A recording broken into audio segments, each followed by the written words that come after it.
My roundtable for today, Thomas Hayes, Great Hill Capital Chairman and Managing Member, and Yahoo Finance Senior Reporters Brooke DePalma and Inez Ferre. Tom, I mean, $29 billion. I mean, not bad, right? Not bad. This is a true up. It's interesting. The board said that we needed to give him this grant to keep him focused on Tesla. I mean, he's got 13% of a $1 trillion company. That's 130 billion, round numbers, close to half of his net worth. I don't know that he needs that to keep him focused on Tesla, but maybe they need to keep him in the picture. And that's exactly what they're doing here. I mean, with the EV tax credits going away, you're seeing the big three pivot away from EVs towards hybrids. And ex-Chinese EV companies, I think Tesla is going to be the last man standing. And they do need Elon Musk, and they do need to pivot the company towards humanoid robots and towards robo-taxis for it to continue to grow into its current valuation, because the EV numbers haven't been great, and they're not going to get much better. Thomas, what bothers me about this is, so Elon may stay until 2027. Dan Ives thinking 2030. Yet we still have no clear plan on succession. Or am I wrong to care about that, or does it even matter as Elon Musk still is driving the story? No pun intended. I think it's another equity grant in 2027 or 2030. Look, Tesla is Elon Musk. Elon Musk is Tesla. You take him out of the picture, all of that premium goes away. He's the innovator. He's the guy who slept on the factory. He's the guy who took it out of bankruptcy. He's the guy who got the government to give him all the subsidies. Without Elon, candidly, I don't think there is a Tesla. So they got to give him what they got to give him to keep him focused, to keep him staying, to true up what he was already promised in 2018 and what he delivered on in terms of performance.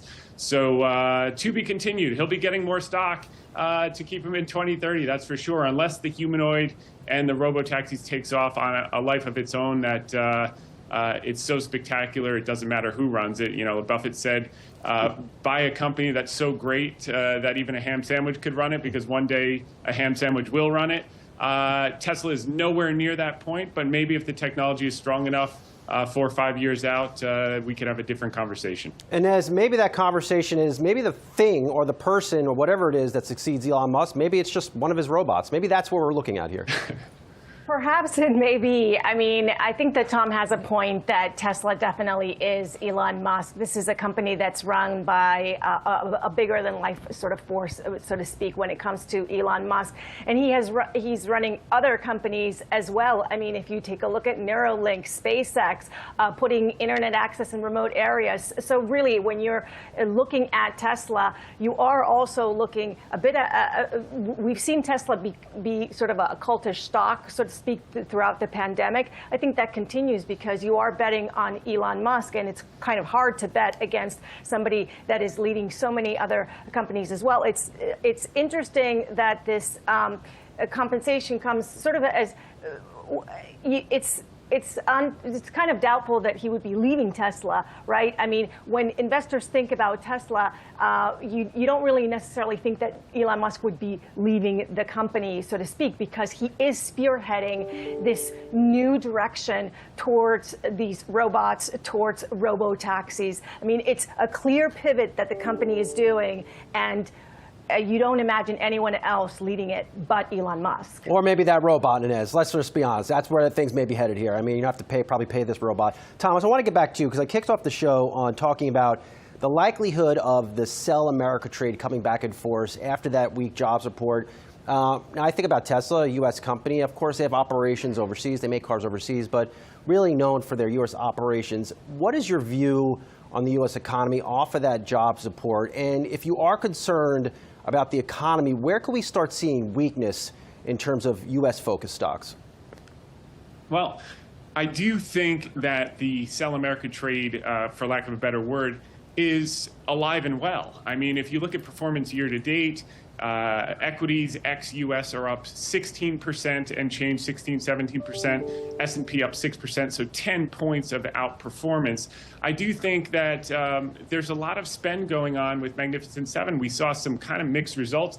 They were good. Earnings growth was about 14% for Mag 7 that has reported, but that's down from 33% earnings growth last year. And next quarter will be the first quarter that earnings growth for Mag 7 actually goes below 10%, but the multiples haven't contracted. So if you look at Amazon 31 times PE, with low double-digit earnings growth. You look at Microsoft, 31%. 31 times PE with 8% earnings growth. So you're seeing the earnings growth compress as they spend more and more on CapEx. We're waiting for that return on investment, but the multiples haven't contracted yet. So I do think with the weight of the Mag 7 in the S&P 500, you're going to continue to see some international outperformance in the back half of the year.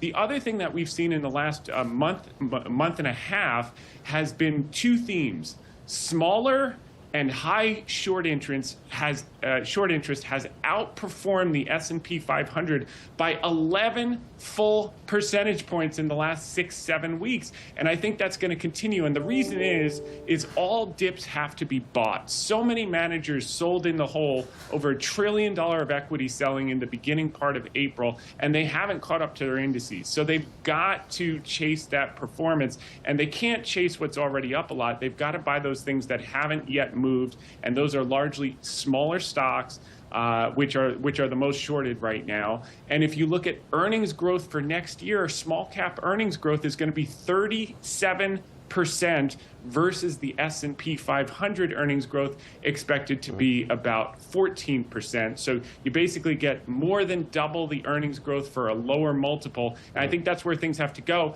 And things are going to go that direction as rates come down. I think now the writing is on the wall with the jobs report that you referenced. The Fed has to move, and the Fed odds are up to 87.4% of a cut in September. Look for that pivot at Jackson Hole in August. Brooke, and we have a big anniversary celebrating markets. If you follow markets, you love data. I mean, here's one. Just let's get that confetti popping all over the screen.